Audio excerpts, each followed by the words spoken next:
This is a completely different approach to it, but I love this.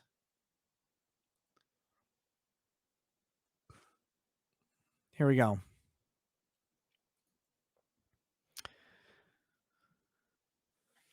New York Times. This is not an opinion piece. This is a news story. Are you ready for this? Oh, shit. Big chat from Matthew Self. He says, we all live our own lives. Sometimes our decisions don't align. That's what's amazing by the idea of will. We can make our own choices and understand the choice as it is. I may be right in my own thought, but I won't push my idea on you. Make your own decision. We love you. Yes. Thank you, Matthew Self. I agree. I agree with that. 100%. People make their own choices. And that it's not really my job to, unless you want to touch kids, it's my job to condemn you a little bit for that. But that being said, one thing I think is missing from that though, and is missing from a lot of these discussions. And I had this discussion with a gay friend during the gay marriage thing during Minnesota. Here in Minnesota. You should never be ashamed for advocating, voting for, and asking your government to do the thing that you agree with. Right? Like if you are pro-choice, you should be able to lobby your own representative and say, I want you to fight for this. And if you are pro-life, you should be able to do the same. That is what a participatory government does. You should always be free to say, you know what? I think a thing should be this. And you should never feel bad about saying what you think a thing should be, because your position will either win or it won't. And if it doesn't win, okay. But if it does win, great. They define a thing like you define a thing. That's fine. But there's this idea out there that like you have an opinion about how things should be, but you shouldn't be allowed to exercise your opinion or vote on your opinion. And it's like, that doesn't make any sense. So the way the story about this is, I actually don't give a shit how gay you and how much you want to put whatever into whoever's orifice. Go explore all the orifices you want. Doesn't bother me. I don't care. However, Minnesota put up a ballot referendum and they said, does marriage in Minnesota include gay marriage? And I said, no. If you ask me my definition of marriage, I will tell you what it is. I'm not out in the streets with a fucking sign. I don't say God hates fags or anything like that. I don't care. Like, again, I really don't care what you put your penis into, or what you like to eat. Like, if you like hot dogs or tacos, that's on you. I prefer tacos. If you like hot dogs, that's great. If you're a lady who likes tacos, that's great too. Not a problem for me. But if my government asks me how I define a thing, I get to say what I think. And that's fine. And no one should ever shame you or ask you not to vote in your particular way or not to determine something to be a thing. For me, I'm so fucking red-pilled on marriage that I think about 90% of marriages are not valid. Right? Like, I think that marriage fully is between a man, a woman, and God, and they mean it. And I think you can have very viable relationships that are not that. But so my friend who's gay, super nice guy, by the way. Really like him. Hey, what's up? What's up, my man D? You know who I'm talking to. You're not watching my show. Who are we fucking kidding? Anyway, super nice guy, but we disagree on this issue, obviously, and that's okay. But he's like, well, so what about atheists getting married then? Should they be allowed to get married? I said, no, it's not marriage to me. He's like, well, and I'm like, well, dude, you asked what I think. I don't think it's a valid marriage. Like, that's not my definition of it. But the critical question is, should the government be involved in marriage at all? Well, no, not in my opinion. I don't want a government's permission to marry someone, and I don't think anybody else should either. But if they're going to be in the business of defining it, then I'll tell them how I want it defined. That's what a representative democracy is. They ask us what we want things to be, we say it, and if there's enough people, if there's enough collective will, that's what it is. It's a system we live in. Asteria says civil union should be the basis. Yeah, or not, or like just nothing.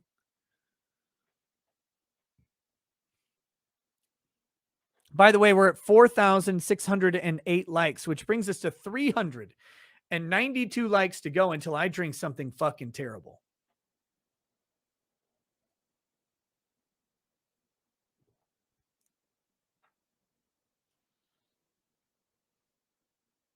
Icaro says there really should only be contractual thing with marriage, no special rights in any way. I agree.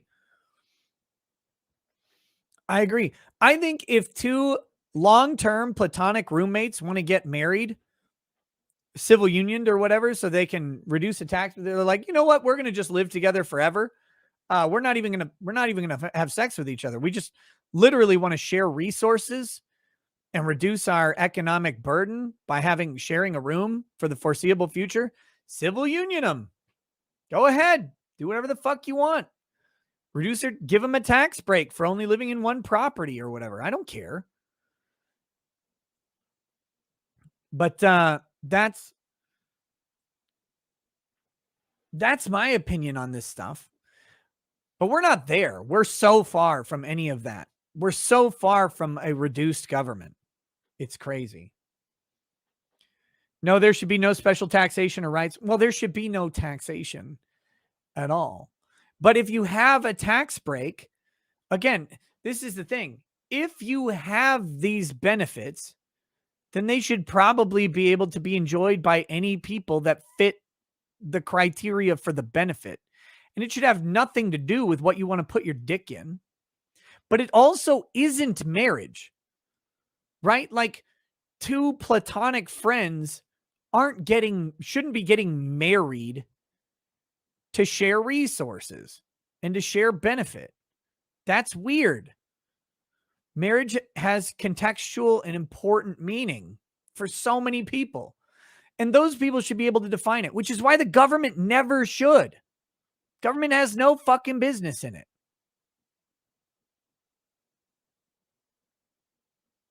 Why the hell should there not be a tax break? Are kids not expensive? Kids are expensive whether you're married, single, or you have 18 sister wives. So the tax break belongs to the owner of the child. Just having a marriage doesn't mean anything for the kid, personally, because you can get married and not have kids. So, but this doesn't really matter, right? Like, all of this stuff, my point about this is all of this can be figured out without the government defining a deeply held moral institution for the majority of the country. All of this stuff can be figured out. And shockingly, the more fucking communist your country becomes, the more they need to define all of those institutions and control them. I'm opposed to that. Always have been.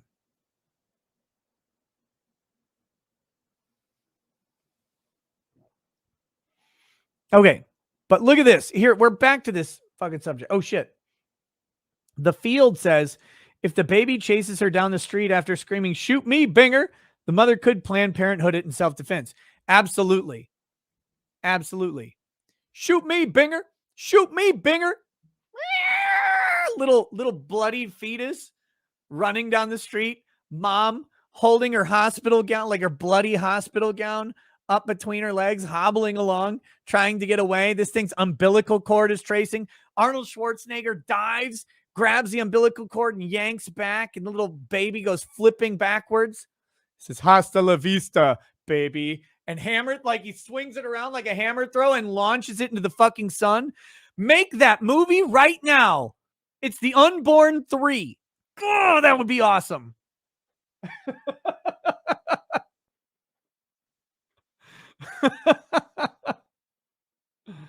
Oh, okay.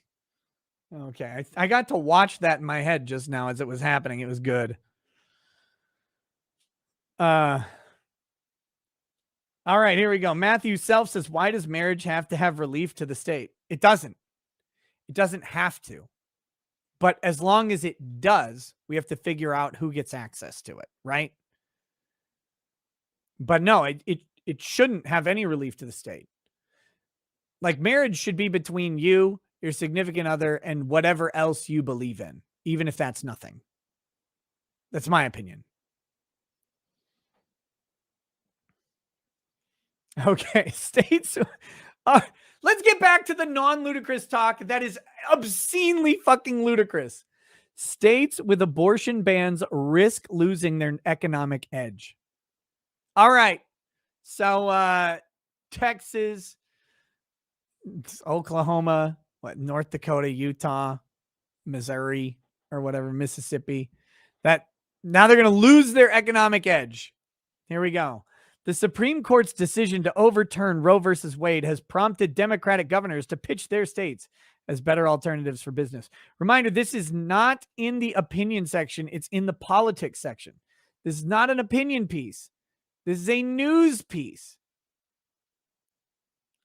by Alexander Burns. As a group of conservative states enacted severe abortion restrictions last year, Governor J.B. Pritzker of Illinois sent letters to a handful of corporate executives with close ties to Texas.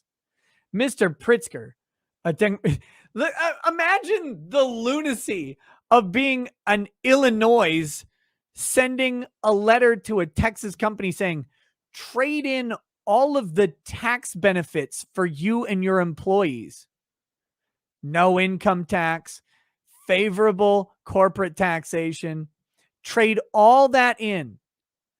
Tax your employees more, tax yourself more, reduce your entire company's collective income so your female employees can abort babies. You know what's cheaper than that? A literal fucking corporate jet service from Texas to Illinois to bring women who want to abort babies straight to the fucking clinic. That would be cheaper than the collective loss of income for everybody from the overwhelming tax burden of a liberal state.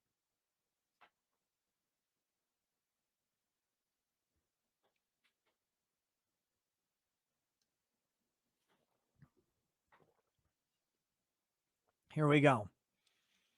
Mr. Pritzker, a Democrat, urged executives to rethink basing their companies in a state that strips its residents of their dignity. Most workers, he wrote, did not want to live under a rigid abortion ban. Citation needed. There was no immediate response to his overture. Well, we know that all these employees are only employing, or employers are only employing men anyway, and women in the workforce is a myth. So that doesn't matter. There was no immediate response to his overture. Companies thriving in Texas's freewheeling business environment were not about to flee because of legally contested abortion regulations that were not certain to be enforced. 10 months later, the political and legal landscape is radically different, and a Supreme Court decision that abolished the right to an abortion is now threatening to reshape the lines of economic competition between conservative and liberal states. The citation needed. For companies anchored in economically vibrant conservative states like Texas, Tennessee, and Georgia, the rollback of women's rights is no longer a hypothetical scenario, but an immediate challenge. It represents a potential disruption to the calculus that has made Republican-led Sunbelt states a draw for big companies, which have tended to embrace the reduced taxes and regulations while treating local social policy as something of a sideshow. Yeah, because that's what they're concerned about. Guess what? If all the women quit, they'll just hire men.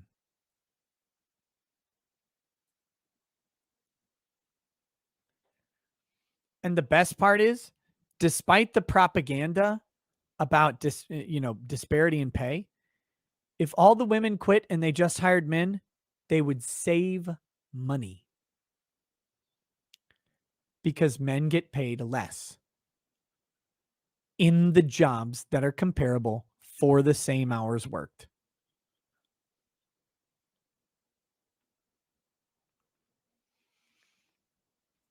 That bargain may have grown more difficult in states that have imposed punitive abortion restrictions, banning the procedure altogether or limiting it nearly to the point of elimination.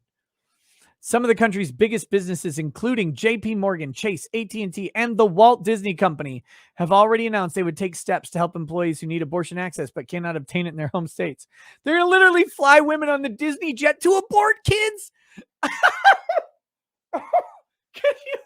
They're going to send them on a fucking Disney resort bus.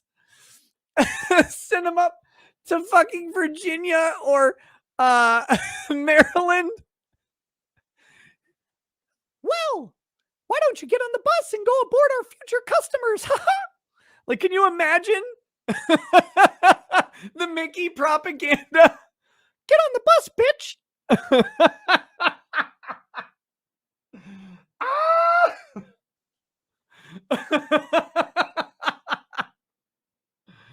Holy shit.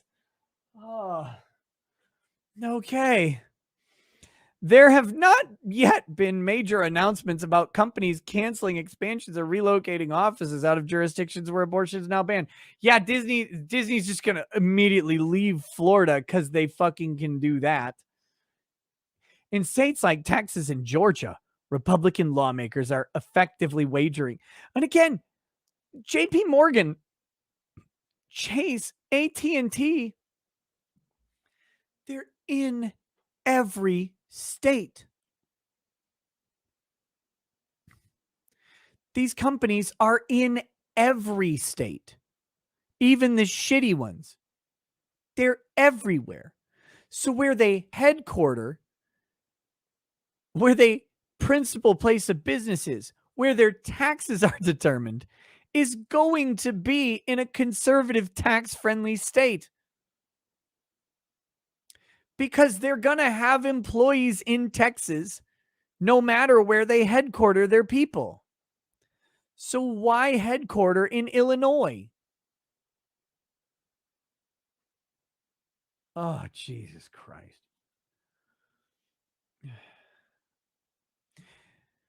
Republican lawmakers are effectively wagering that the local business environment will remain appealing enough to overcome concerns about women's rights. You're talking about major companies that are in those states anyway, to the tunes of massive portions of their workforce, not insignificant amounts. And to some conservative politicians, the risk of alienating business investment is a price worth paying to eradicate abortion, because they're not alienating business investment. There's no data to support this article. This is a news story. Where's his source? Where's a survey? Where's a company issuing a public statement? Where is literally anything? This is the New York fucking Times. I'm showing 4,916 likes. That puts us at 84 left. The fallout of the Supreme Court's ruling could be more dangerous for states that share Texas's economic and social policies, but lack its long-standing status as an economic powerhouse. States like Arkansas and Oklahoma and Arkansas are in no... It's the taxes, stupid. They don't have to be an economic powerhouse. They need to get out of the fucking way, which have passed some of the most restrictive abortion bans in the country. In places where pitched battles over abortion laws are now underway, some business leaders are urging politicians to proceed with caution. Oh no! 5,000 likes? Fuck.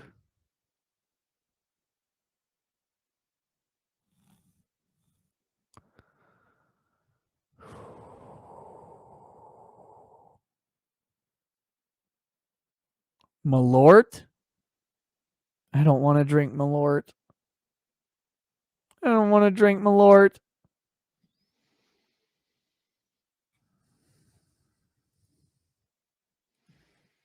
I want to drink military special tequila.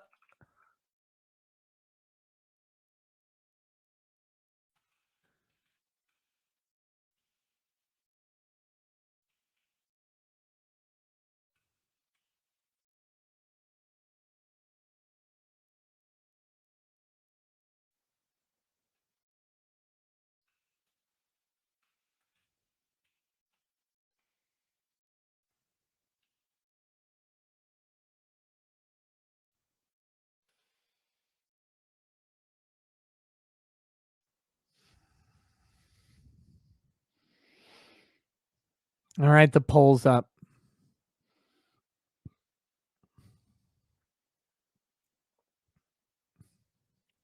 The poll is up.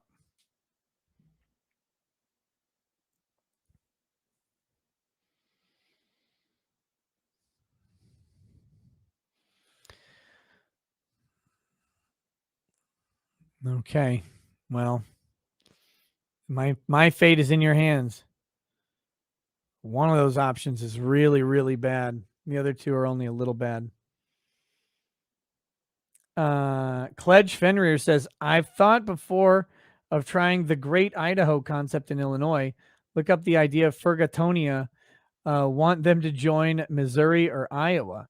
Not sure which would be better, but if Chicago won't leave, then let us leave. C. Goody says, military special tequila, pussy.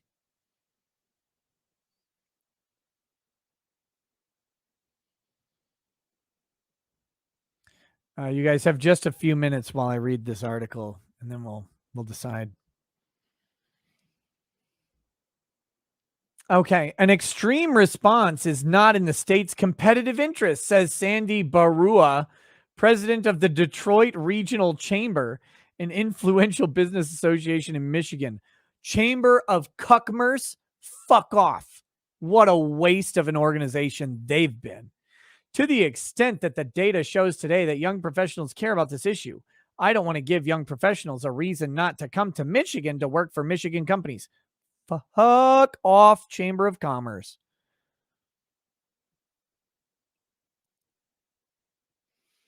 Mr. Barua's group responded to the Supreme Court's decision with a statement imploring state officials not to do anything that can make Michigan less hospitable for business recruitment. An abortion ban in Michigan wouldn't make it less hospitable in any way. It's neck and neck. Oh my gosh, Malort and Military Special are tied. Wow. It looks like on the bar graph, Military Special is actually slightly ahead. Get your votes in. Get your votes in. The state's Democratic governor, Gretchen Whitmer, and Republican-controlled legislature are currently clashing over the fate of a nearly century-old abortion ban that had been voided by Roe v. Wade but never formally repealed. Oh, fuck. That's funny. If it ties, you have to drink both? No, it's not a tie, though. Currently, Military Specials Tequila is ahead on the bar graph. So you guys are going to have to make a definitive choice. Malort or Military Special? It looks like the worst one, Michter's Toasted Barrel Rye. And I mean, I got to encourage you. You know, there's still 7,500 people here. There's only 1,400 votes. If all 6,000 of you vote for the worst one, which is Michter's Toasted Barrel Rye, I'll really suffer. That is so disgusting. That would be the worst outcome possible. And 6,000 of you could make it happen right now.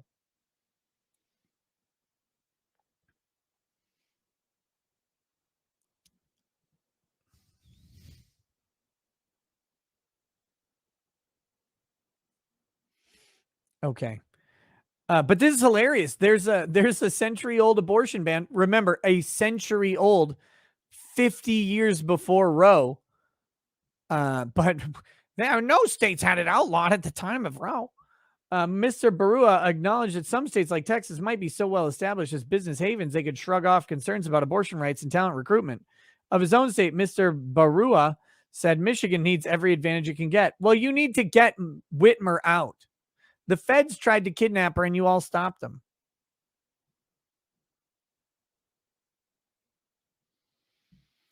Okay, guys, I'm going to seriously 30 seconds and I'm going to end the poll. 30 seconds to cast your vote. Currently, military special tequila is winning. Malort is close. You have 30 seconds to change the outcome. And really, it's between those two. So that's up to you, chat. In North Carolina, Governor Roy Cooper, a Democrat, gave a similar warning on Wednesday as he issued an executive order reinforcing abortion rights in the state. Mr. Cooper, who has vowed to veto any abortion ban approved by the Republican legislature, said any such measure would have a negative effect on economic growth here in our state. Vote him out. I mean, if you got a Republican legislature, maybe you should have a Republican governor. Or maybe not. I don't know. Here we go. Gonna end the poll. End the poll. Here it comes. 10, 9, 8, 7, 6, 5, 4, 3, 2, 1. Ending the poll right now. What do we got?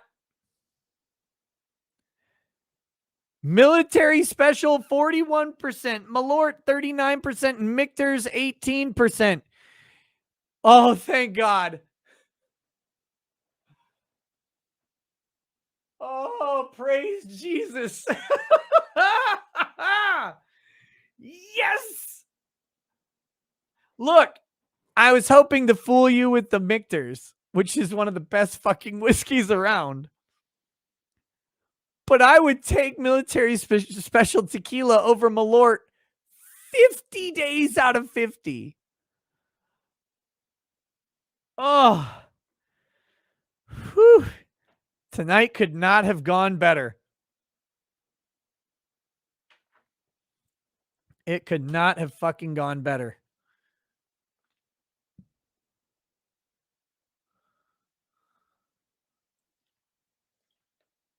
Hold on just a second.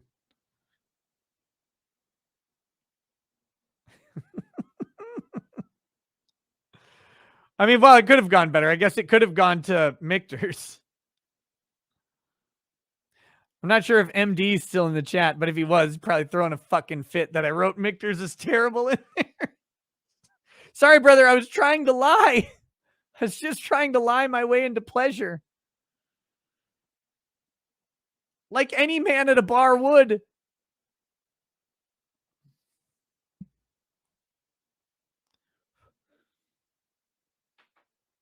I remember what happened last time I drank military special. I do. But trust me, I remember what happened the last time I drank Malort. It's far worse than anything else.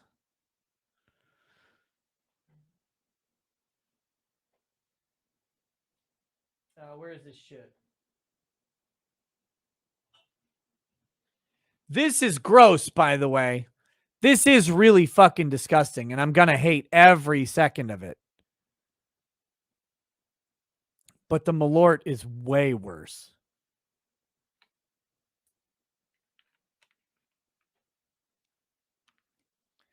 Why do I have Malort? It was sent to me by an evil man.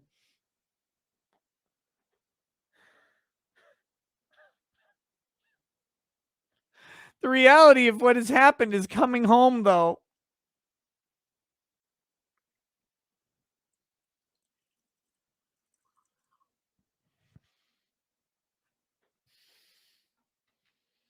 My eyes are watering. My body is rejecting this already. Oh. I hate. I'm like Flash watching Gundam.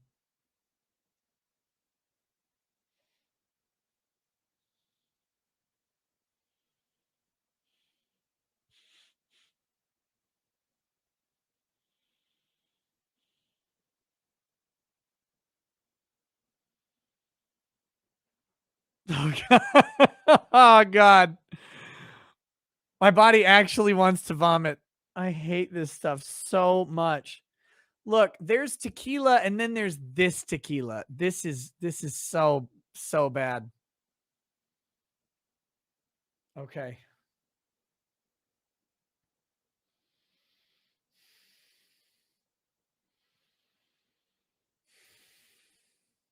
Shouldn't have smelled that. Should not have smelled that. Okay, here we go.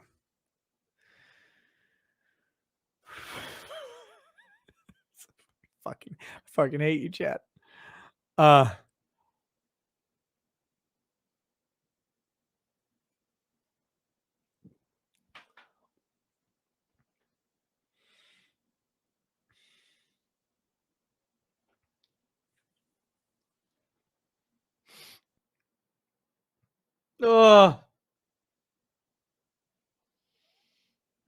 Oh, it's so filthy. Oh.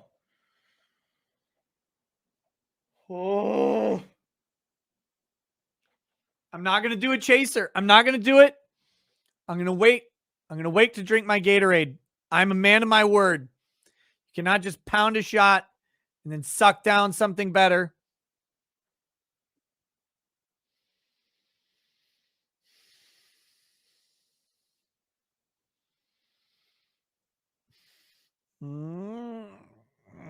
Okay.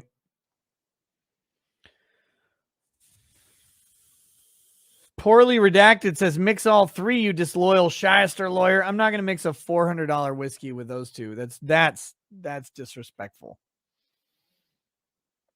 Ugh. Amazing Wireless 2. Good news. Accountant called back. Said he mixed up the alcohol spending with Depp's file. Still told me to slow down on the threesomes, but also I've saved a bunch of money since I've unsubbed from Kurt. So here's another $20. Oh, thank you.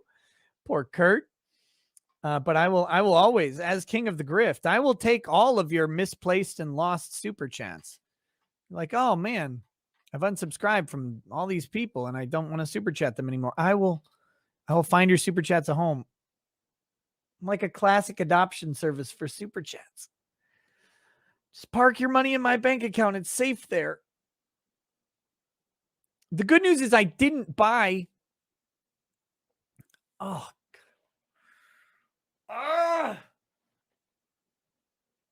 Gross. Okay. I didn't buy the military special. I didn't buy that. Crimsonier, the only reason you need to not be in Michigan is that you can't have out-of-state brewery alcohol sent to you. Corrections 101, thanks for the laughs during third case of COVID after being double jabbed. I prefer natural. Oh, it's God damn it. I was told 4 months ago, my last bout of COVID by medical professionals, that I was immune for 6 months. The med comms can self-delete. Dirty Dan says, from Chicago with hate, Malort. As bad as his military special is, I know the Malort would have been worse. Honda 420, did you ever get to test drive the Viper? I did not, and I did not for a very specific reason. I went in and looked at it. It was a 96 Viper. It was in shitty shape. The outside looks great. The inside looks like fucking trash. It has 53,000 miles on it, which isn't a ton of miles. It was tagged at 42 grand, which for a Viper is not much. And it could probably be restored pretty nicely, but the battery on it was completely dead. I don't know how well it runs at all. And I wasn't keen on buying a 96 Viper. What color? It's white with blue racing stripes. 2 blue racing stripes. But I've got so right now I'm looking at 2 options. They're all far off, and I have no idea if I can even pull the trigger on either of these, but I've narrowed it down to 2 choices. I'm either, if I buy a sports car, I've got 2 options, and I'm leaning to one particular. The 70th anniversary Corvette Z06, the C8 Z06 is 2023.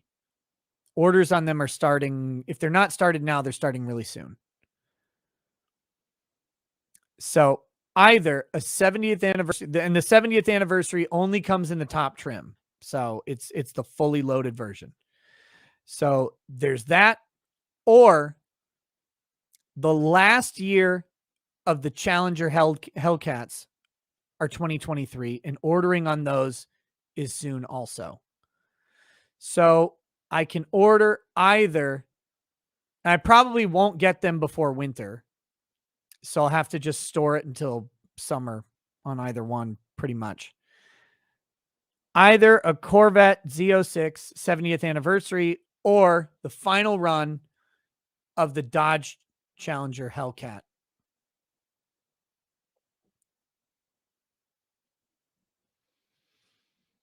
So I'm leaning Z06. I'm leaning Z06. That naturally aspirated V8 is fucking loud, cool, and fast as shit.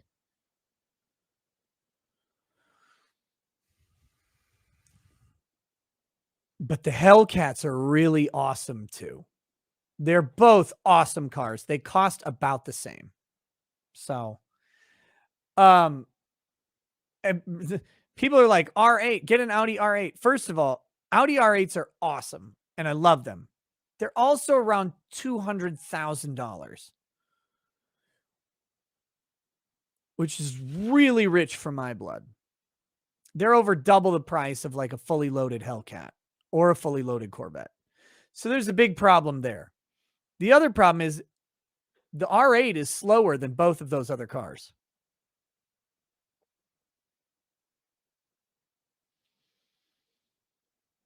So I'm not a big fan of the R8. I love the R8. I love how it looks. I love that Lamborghini bought Audi, or Audi bought Lamborghini and made a Lambo that's an Audi. I like it. But if I could spend 200 grand on a car, I would spend, I'd probably push for a Lambo, but I can't do that. So those are the two cars I'm looking at right now. The GT 500, the Cobra, is pretty fucking cool, but it's just not the same. The Corvette and the Hellcat are comparable. They're the fastest fucking American cars. They're the quickest American cars and the fastest. And they're awesome. They're both loud. And I love them. R8 is not slower around a track. I can't afford a $200,000 car. That ain't happening. I just don't have the money. There's no way I could spend that much on a car.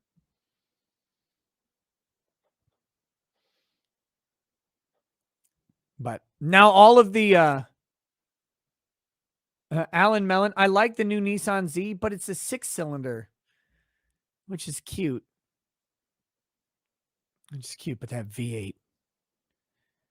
Nick's never heard of a Ford GT, and I've heard of a Ford GT. Those are way more expensive. Look, again, if I had unlimited money, I'd buy a Lamborghini Huracan and take it to Hennessy, and I'd laugh at everybody. That's what I would do. And I'd only drive it 30 miles an hour my entire life. It would never leave first gear. If I had unlimited money, that'd be fucking hilarious.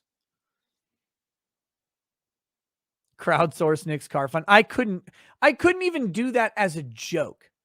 But someone said Corvettes are uncomfortable. So that's the thing I have to do. I need to go sit in a C8 and I need to sit in a Hellcat. Well, I've sat in a Challenger before, so I know I fit in a Challenger and I fit just fine. I don't know how I fit in a Corvette. So I have to try them. Both of them are special, right? The last Hellcats being made by Dodge, because they're going to retire the Hellcat line next year. So that's special. And then the 70th anniversary Corvette, very special. So not like you can change a seat. You can change a seat. You can't necessarily change headroom and legroom. I sat in that 96 Viper. I would never be comfortable in that car. There's no way to be comfortable in that car for me. I'm too tall for it. So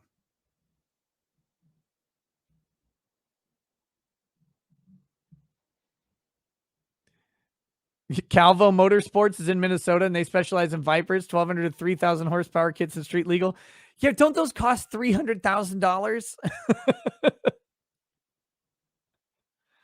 But anyway, I think again, we're talking about like orders of magnitude.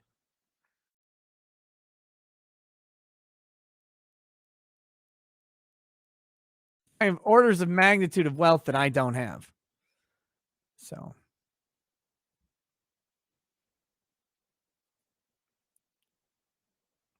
but we'll see. I'm looking at this Calvo thing.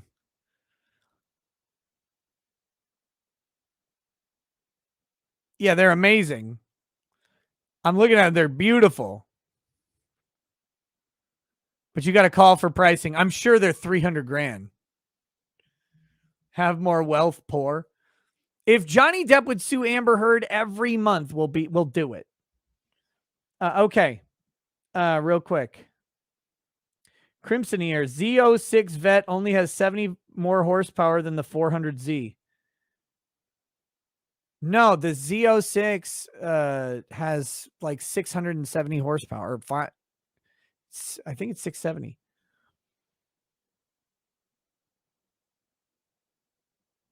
Anyway, I'm not going to sit and debate all this right now. Just telling you what I'm thinking right now. Hold out for a used Dodge Demon. Might take years, but I'm hoping to live vicariously through your super chatted life.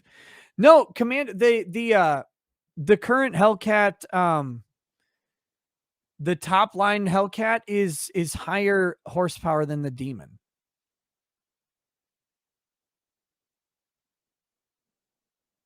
All right, let me finish. I got to finish this fucking show.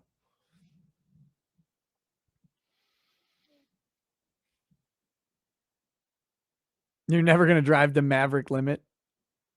That's what I need. I need to crowdfund an F-18. Okay, here we go. So this is some Republican-controlled states that have already imposed limits on abortions, like Florida and South Carolina, are weighing whether to tighten them even further. In Florida, Governor Ron DeSantis, perhaps the most prominent conservative governor, has enacted a 15-week ban, but some state legislatures are pushing for a so-called heartbeat bill that would block all but the earliest abortions. Okay. Is DeSantis opposed? Look at the supposition laced throughout this. The lack of discussion of what's going on allows people to come to a conclusion that they will determine that like DeSantis is opposed to a more stringent abortion thing because of the business. None of that's actually quoted or said anywhere. Oh yeah, share my screen. It's not that impressive. Gina Raimondo, the nation's commerce secretary, said in an interview that the states imposing rigid abortion bans were all but certain to suffer economically. I love this. I love this talking point. It's been going on forever. It's been going on forever. Abortion is the most popular thing on the planet, according to the mainstream media. And I don't fucking believe a word of it. I don't believe a word of it. But we're going to get a big test in 2022. But the way they talk about this, it's like, well, if you oppose abortion, everyone will leave your state and all business will dry up faster than an aborted vagina. Let's fucking see it happen. Let's see it happen. I do not believe. This is just a belief. I don't have data. I do not believe abortion is anywhere near as popular as they make it out to be.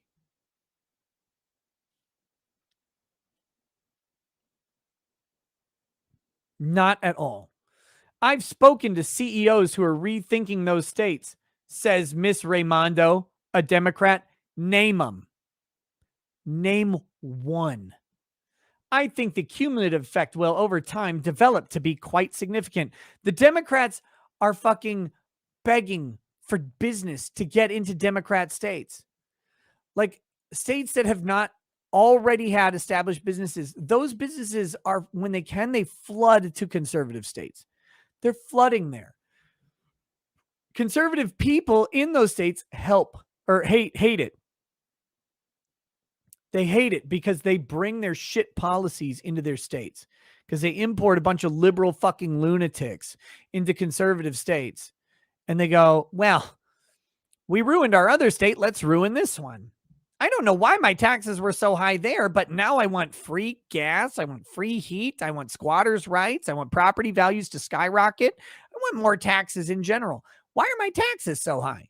But anyway, big companies are fighting a war for talent, Miss Raimondo said, and particularly for female talent, given that women make up a growing majority of new college graduates.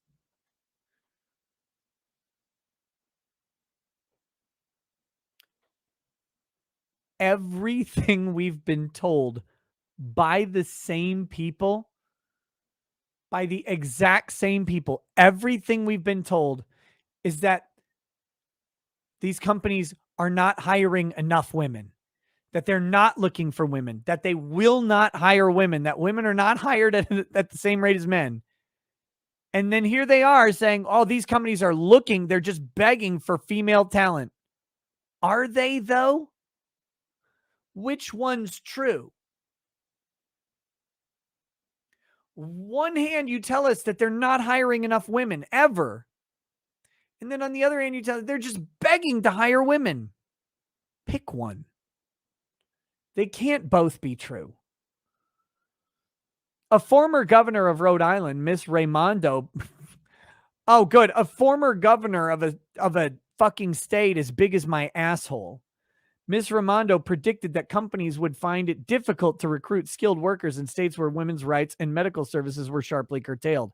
Yeah, they're going to have no problem doing this. There is data to back up that view. A survey published this month by Pew found that more than 3 in 5 people with college and postgraduate degrees disapproved of the Supreme Court's decision. That does not back up the view, by the way, along with nearly 70% of people under 30. Neither does that back up the view.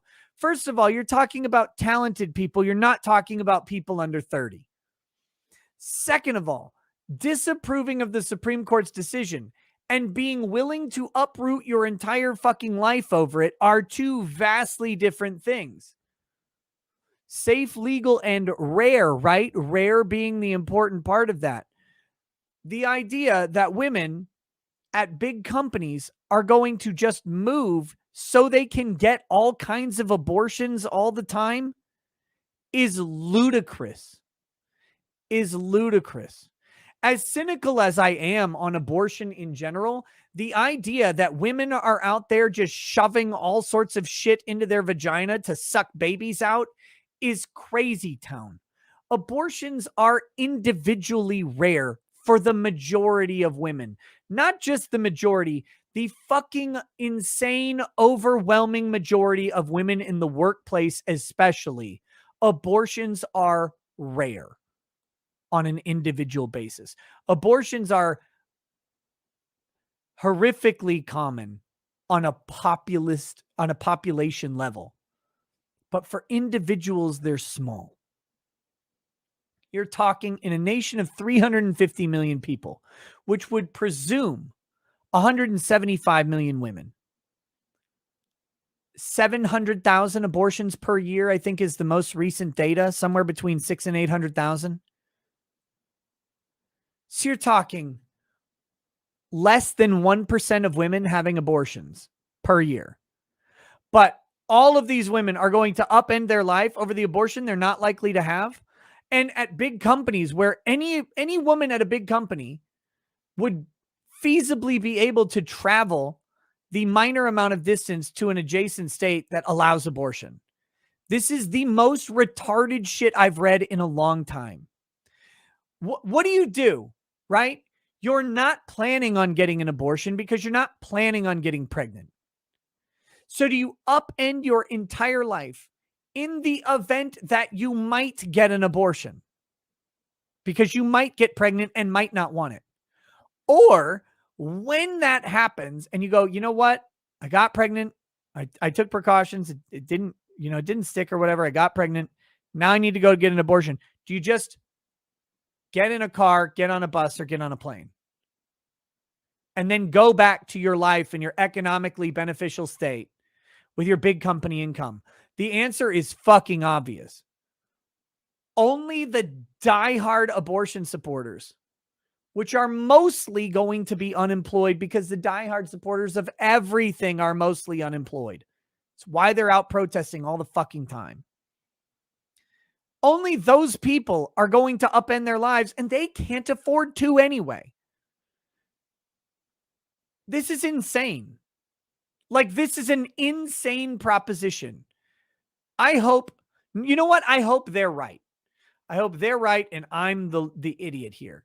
Because I'll eat my Schadenfreude. It's fine. But I will contest that there's no fucking way that this is accurate.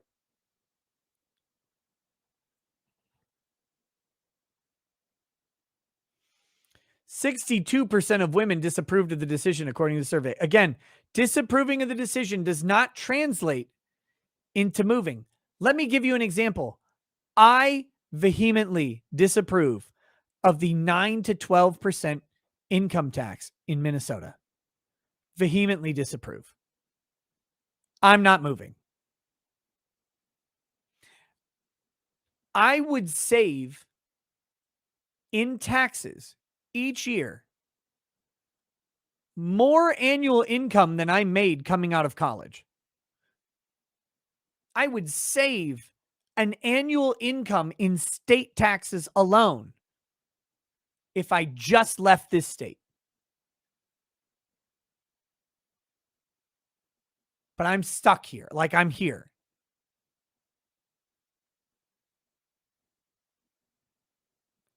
A chick who might one day need to get an abortion, is not likely to upend her entire fucking life to do so. And a company is certainly not going to cripple their own income, taking on voluntary massive taxes, or impose that upon their employees.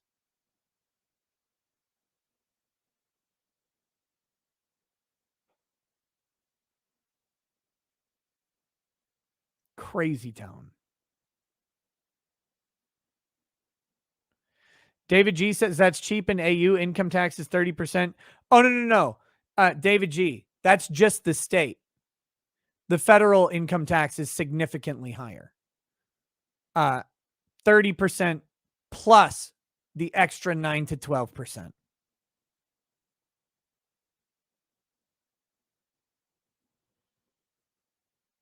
Fucking insane. Okay, here we go. A young and educated cohort of workers has been pushing companies in recent years to be more vocal in speaking out on issues of broad social concern. Fire all of them. Fire all of these people are killing your fucking company's business, including gay rights and racial justice, bringing some major corporations into conflict with the conservative leaning states they call home.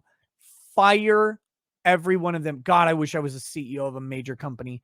I'd be firing people like fucking crazy. Every time. One Facebook post, they'd be like, you know what? Abortion, fucking fired. Let's talk about gay rights. Fired. Both sides of the issue, by the way. You're fired. You're fired. Go home. He's dead, Jim says, real question, not a troll. On the flip side, what about companies firing women for traveling out of state for an abortion? That'd be an acceptable reason for termination, pun intended. Yes, it's an acceptable reason for termination, because if you're at an at-will employment state, if you have a contract, way different. 2, no company should fire a woman for having an abortion unless that company is like an anti-abortion company specifically. Like Minnesota Right to Life CEO has an abortion, fired, get the fuck out. Right? But Target, Best Buy, Wells Fargo, whatever. I don't know who would do this, but if a woman wants to fly to another state and get an abortion, no, they should not be fired. But is it grounds for it in an at-will state? Literally everything is grounds for firing. Good performance is grounds for firing in an at-will state. All right, I think I've endured the tequila long enough. It's just marinating in my mouth, and I hate it.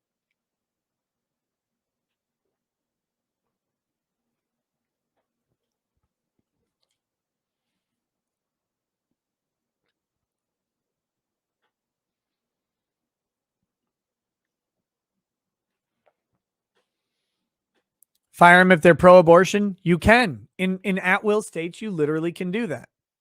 And you should be able to. A company should be able to be in charge of its culture. A company should also be able to fire people for being conservative. It's a tough fucking reality of freedom.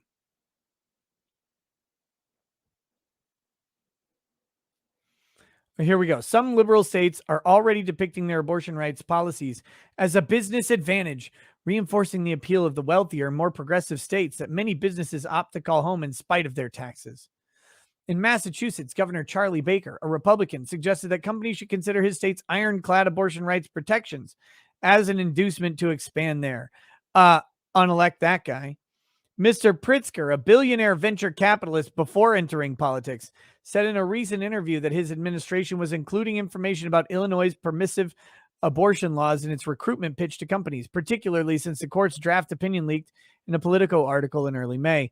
And here you go. Notice how many Democrats are like this? Billionaire venture capitalists before entering politics. Thought they were opposed to that sort of shit.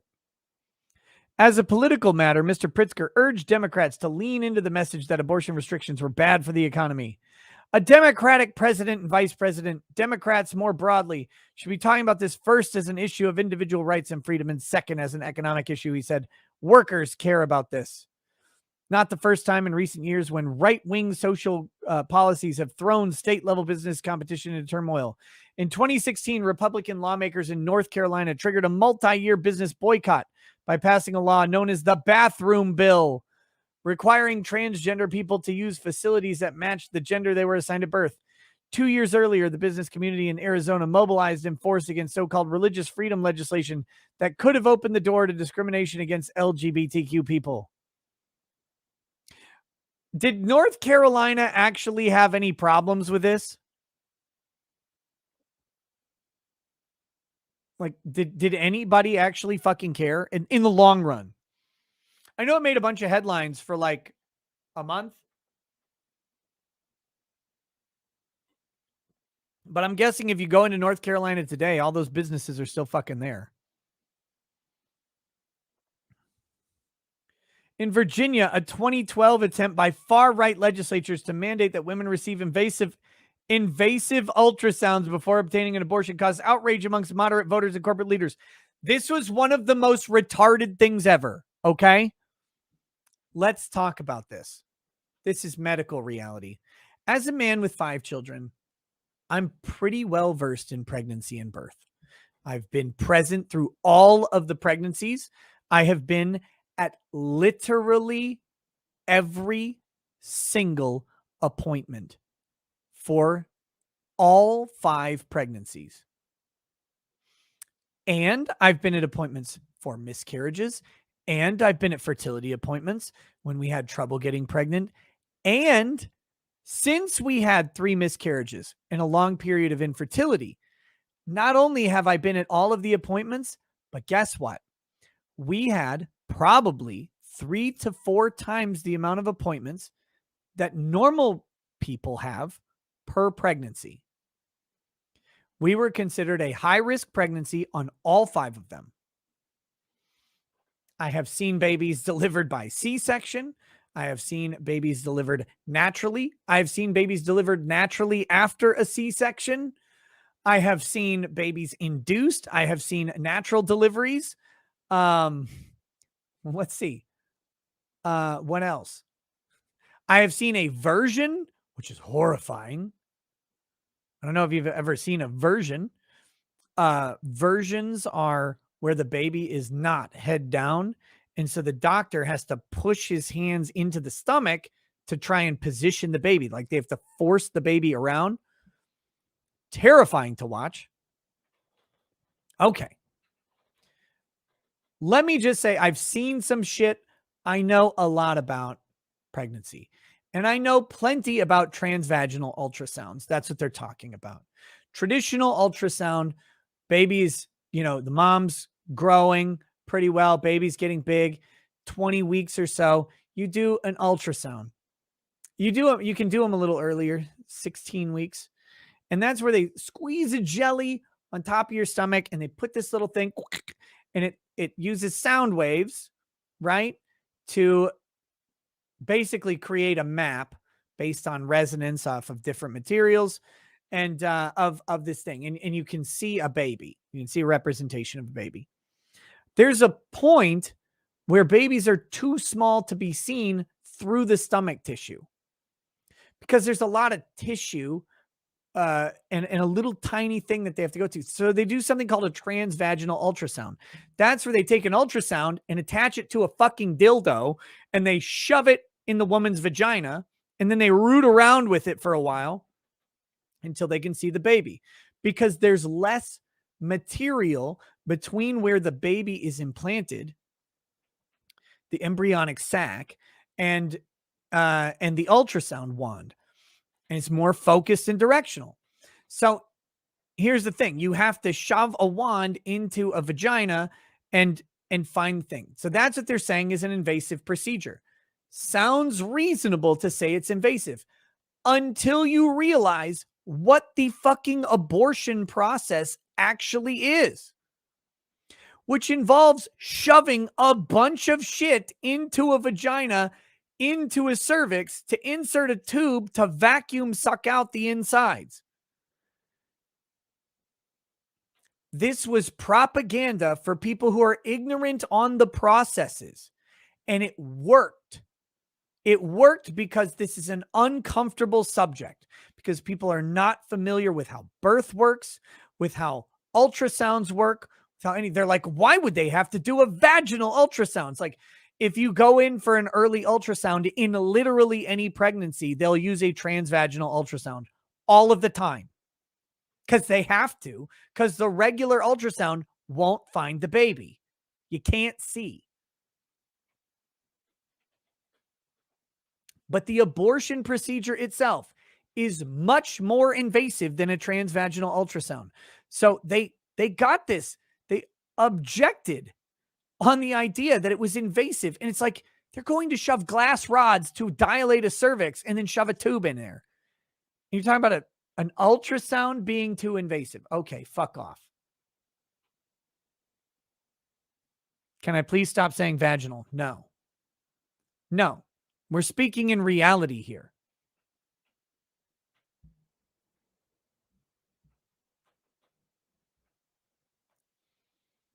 It's fucking crazy to me.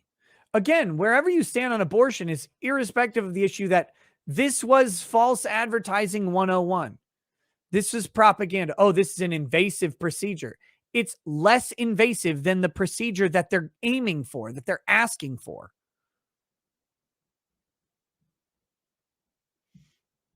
Oh shit, I don't have this pulled up.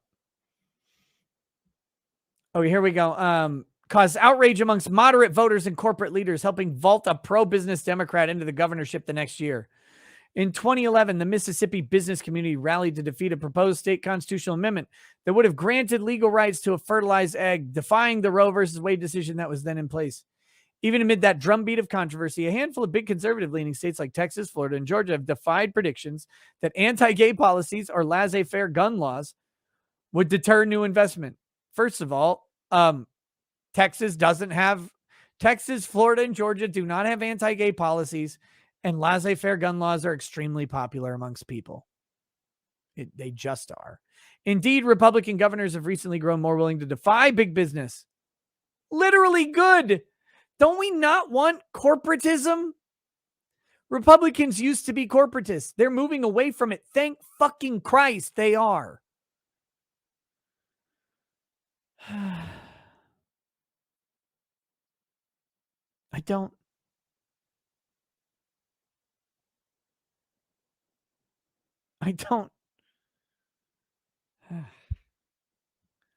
Okay. When Disney recently expressed disapproval of a Florida law limiting discussion of sexual orientation and gender identity in schools, Mr. DeSantis responded with a blistering attack.